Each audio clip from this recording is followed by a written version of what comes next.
If you want to calculate sales tax, you say equal sales multiplied that by tax rate and hit enter. But this does not work because if you were to apply the same formula to all the rows, you can see the values, the calculated values are incorrect. Reason for that is you can see that your sales tax rate is moving along with your price. We don't want that. We have to fix the sales tax. So let me do this again one more time. Say sales, multiply that by tax rate. You have to make this tax rate fixed. In Excel term, we call it absolute referencing. You put your cursor on your B1 or whichever cell you want to make it fixed and press F4. Now a dollar appears. A dollar in front of B indicates that your column is fixed, and a dollar in front of 1 like that indicates that the row is fixed. If you keep pressing F4, you can actually toggle between row being fixed, this is column being fixed, and this means there's no absolute reference.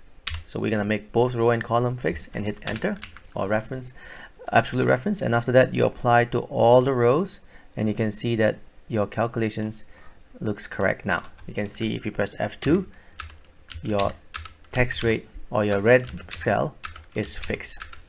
Now next thing to do is to calculate subtotal, which is pretty straightforward. Press alternate equal and hit enter, and then you take this and drag it all the way down to the very last row, and then to calculate the final total, again press alternate equal and press enter, and you're done.